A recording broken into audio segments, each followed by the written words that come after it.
సీరియల్లో సినిమాలో నటించాలనుకుంటున్నారా? అయితే వెంటనే మా యాక్టింగ్ స్కూల్లో జాయిన్ అవ్వండి. Welcome to Suman TV.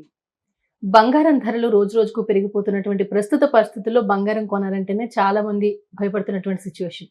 అయితే దీనికి సంబంధించి కేంద్ర ప్రభుత్వం ఒక ఆలోచన చేస్తున్నటువంటి ఈ తరుణంలో 9 క్యారెట్ గోల్డ్ని ఇంట్రడ్యూస్ చేస్తే ఎలా ఉంటుంది అంటూ కూడా కేంద్ర ప్రభుత్వం ఒక ఆలోచన చేస్తుంది.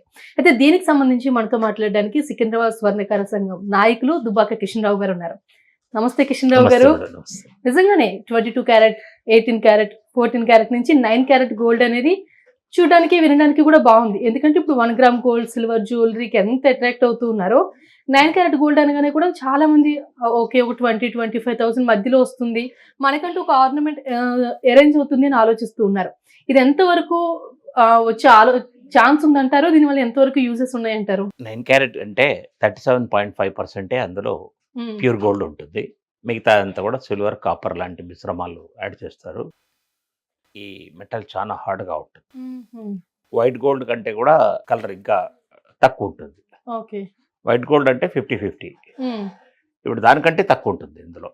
కాబట్టి మనకు ఏదైనా వస్తువు చైన్ ఏదైతే ఇప్పుడు సెంట్రల్ గవర్నమెంట్ ఉద్దేశం ఏముందంటే చైన్స్ స్నాచింగ్ అవుతున్నాయి కాబట్టి ఈ చైన్ 9 క్యారెట్ గోల్డ్లో ఉంటే సేఫ్టీ ఎక్కువ ఉంటుందని ఆలోచన ఉంది. కానీ అది చేయడం మాన్యువల్గా మాత్రం చేయడం ఇంపాసిబుల్.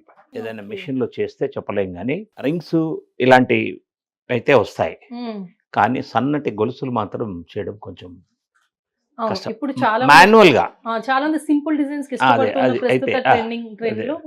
మెషిన్ లో అయితే కంప్యూటర్ డిజైన్లు మెషిన్ లో అయితే అది కూడా మార్కెట్లో వచ్చిన తర్వాతనే చెప్పగలం. 37.5% గోల్డ్ ఉన్న వస్తువులు మార్కెట్కి వస్తే కన్స్యూమర్ ఎలా రిసీవ్ చేసుకుంటాడు? మన తెలంగాణ, ఆంధ్రాలో ఉండే మహిళా మనులు ఎలా రిసీవ్ చేసుకుంటారో కూడా కొంచెం ప్రశ్నార్థకంగానే ఉంటుంది అన్నమాట. అవును, జనరల్గా మనం ఒక గోల్డ్ ఆర్నమెంట్ తీసుకున్నామంటే ఎక్స్చేంజ్ వాల్యూని కూడా మనం క్యాలిక్యులేట్ చేసుకుంటాం. సో ఇలాంటి విషయాలు కొంచెం ఎక్స్చేంజ్ మనకి అంత పాసిబిలిటీ ఉండదని అనిపిస్తుంది. ఉంటుందండి, దానిలో ఏం లేదు. ఎందుకంటే అన్నిటికి కూడా సెంట్రల్ గవర్నమెంట్ హాల్ మార్క్ చేస్తుంది కాబట్టి నువ్వు 37% ఉన్నా, 50% ఉన్నా, 80% ఉన్నా ఇందులో ఇంత గోల్డ్ ఉందని చెప్పేస్తుంది మిషన్. సో అంతవరకు ఒక 1% డిఫరెన్స్లో మీకు మీ డబ్బులు మీకు ఇస్తారు, మీ బంగారం మీకు ఇస్తారనమాట. అట్లా రైట్. జనరల్గా ఇప్పుడు మనకి 9 క్యారెట్ గోల్డ్ విషయానికి వచ్చేసరికి ఒక 10 గ్రాముల గోల్డ్ మనం తీసుకుంటే ఎంత వరకు ఛార్జ్ చేసే ఛాన్సెస్ ఉంటాయి అంటారు? 9 క్యారెట్ గోల్డ్లో ఛార్జెస్ కొంచెం ఎక్కువ ఉంటాయి. ఎందుకంటే ఈ మెటల్ వంగదు, చాలా హార్డ్ ఉంటుంది కాబట్టి ప్రాసెస్ కొంచెం ఇబ్బందిగా ఉంటుంది. ఏదైనా కంప్యూటర్ డిజైన్లో మోల్డింగ్స్ చేయడం ఈజీగా ఉంటుంది, కానీ మాన్యువల్గా చేసేది కొంచెం కష్టంగా ఉంటుంది కాబట్టి మేకింగ్ ఛార్జెస్, ప్రాసెస్ వేస్టేజ్ ఎక్కువ ఉంటుంది అనమాట. ఓకే, జనరల్ మీలాంటి స్వర్ణకార సంఘ నాయకుల దగ్గరికి ఇలాంటి ప్రపోజల్స్ వచ్చినప్పుడు ఏ ఆస్పెక్ట్స్ మీరు ఫస్ట్ క్యాలిక్యులేట్ చేసుకుంటారు? సేమ్ కస్టమరు ఇంతవరకు ఉన్న వస్తువుకు ఫ్రమ్ 92% ఓన్లీ 37.5%కు వెళ్ళాలంటే కన్జ్యూమర్ ఎలా రిసీవ్ చేసుకుంటాడని మేము ఆలోచిస్తాం అనమాట. కన్జ్యూమరు అంటే మహిళలు, ఇండియాలో 90%, 95% మహిళలే ఇస్తారు గోల్డ్. మగవాళ్ళు వేస్తే చాలా తక్కువ, ఏదో రింగ్స్, ఏదో బ్రాస్లెట్ వేస్తే అయిపోతుంది, ఏదో సన్న చైన్ వేస్తే ఇస్తారు, లేకపోతే లేదు. కానీ మహిళలకు మాత్రం ఎక్కువగా ఇంట్రెస్ట్ ఉంటుంది గోల్డ్. ఆ గోల్డ్ వాళ్ళకి ఇంట్రెస్ట్ ఉంది. అది తెల్లగా మెరుపు లేని గోల్డ్ వేసుకోవడానికి ఎవరు ముందుకు వస్తారు అన్నది కూడా 22 క్యారెట్ గోల్డ్ కి 14 క్యారెట్ గోల్డ్ కి చాలా డిఫరెన్స్ ఉంటుంది. 18 క్యారెట్ 14 క్యారెట్ కంటే కూడా తక్కువ. 18 క్యారెట్ అంటేనే 75% గోల్డ్, 25% కాపర్ ఉంటుంది. 18లో ఆఫ్ అంటే 9 క్యారెట్ అంటే 37.5%. 37.5% ఓన్లీ గోల్డ్ ఉండి మిగతావి మిశ్రమాలు ఎక్కువ ఉంటే ఏది డామినేట్ చేస్తుందండి? మిగతా మెటల్స్ డామినేట్ చేస్తాయని నా ఉద్దేశం. సో జనరల్ గా మనం బంగారం కూడా చాలా సందర్భాల్లో ఆపద సమయంలో ఆదుకుంటుంది అని ఒక కాన్సెప్ట్ కూడా తీసుకుంటూ ఉంటాం. ఈ 9 క్యారెట్ కి వచ్చేసరికి మనకి ఆ ఛాన్సెస్ కూడా చాలా తక్కువే ఉంటాయి.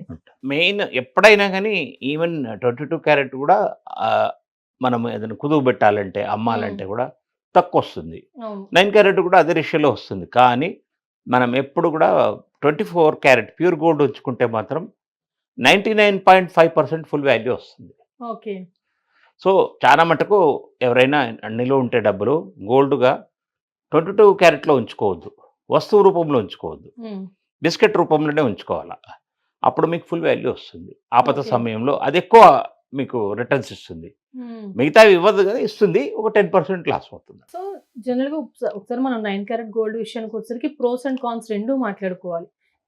ప్రోస్ ఏంటి, కాన్స్ ఏంటి అంటే సింపుల్ గా ఏం చెప్తారండి మీరు? ప్రాస్ అంటే మీకు ఇప్పుడు మహిళలకు బయట వెళ్తున్నప్పుడు ఎవరైనా చైన్ స్నాచర్స్ లేకపోతే మన చాకు చూయించేసి లేదా గన్ చూయించేసి గన్ పాయింట్లో వస్తువులు ఇవ్వమని అడగడానికి వెళ్ళినప్పుడు ఈ వస్తువు తొందరగా అట్రాక్ట్ కాదు. వాళ్ళు కూడా అనుకుంటారు ఇది గోల్డ్ కాదనుకుంటారు.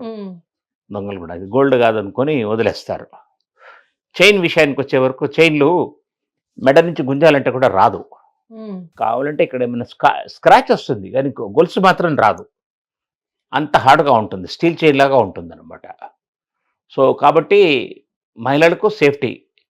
కానీ ఎంతవరకు ఈ చైన్స్ చేయగలరో ఇంకా మార్కెట్కి వచ్చిన తర్వాత తెలుస్తుంది. ఇంటర్నేషనల్ మార్కెట్లో కూడా 9 క్యారెట్ ఎక్కడా లేదు.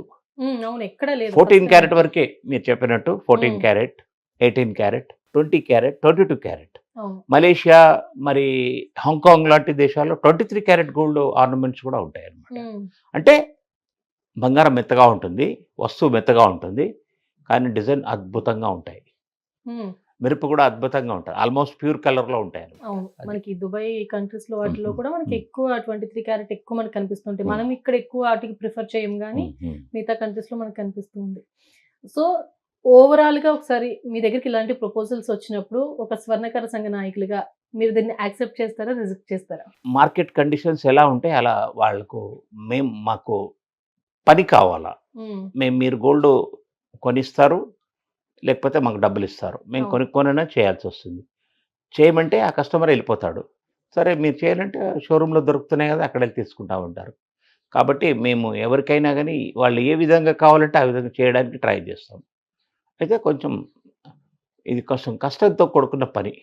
ఓకే, మిషనరీ యూజ్ చేయాలి ఖచ్చితంగా. మిషనరీతో అయితే ఇలాంటివి ఉంగరాలు ఇలాంటివి మాత్రం ఆటోమేటిక్ మిషన్లో అయిపోతాయి. కంప్యూటర్ డిజైనింగ్లో ఒక రోజుకు 1000 ఉంగరాలు కూడా చేయొచ్చు. 9 క్యారెట్ అయినా, 22 క్యారెట్ అయినా, 14 క్యారెట్ అయినా ఏదైనా చేయొచ్చు. ఇది టోటల్గా కంప్యూటర్లో మన ఓవెన్లో కరుగుతుంది. మనం ముందు వ్యాక్స్లో డిజైన్ అవుతుంది, తర్వాత ఈ మోల్డింగ్లోకి వెళ్ళిపోతుంది. కాబట్టి ఇందులో ఏం ప్రాబ్లం లేదు. చైన్స్ ఎలా చేస్తారో అనేది చూడాలి. మార్కెట్కి ఎలా అంటే వాళ్ళు ఇది ఎక్కడ ఎక్కువ మిషన్స్ అన్ని జర్మనీ, ఫ్రాన్స్ నుంచి వస్తాయి ఈ మిషన్స్. ఆ మిషన్స్ ఇప్పుడు చేస్తున్నవి మ్యాక్సిమం 18 క్యారెట్ వరకు చేస్తున్నాయి. 14 క్యారెట్ కూడా I don't know whether they are doing or not. But ఆ 18 క్యారెట్ పైన చేసే వస్తువులు బాగుంటాయి డిజైన్స్ చేయొచ్చు. మరి ఇది కూడా చేస్తుందని అనుకుంటే సక్సెస్ఫుల్. థ్యాంక్ యూ కిషన్ గారు. Thank you so much. Suman టీవీలో మీ పర్సనల్ అండ్ బిజినెస్ ప్రమోషన్స్ కోసం కింది నెంబర్కి కాంటాక్ట్ చేయండి.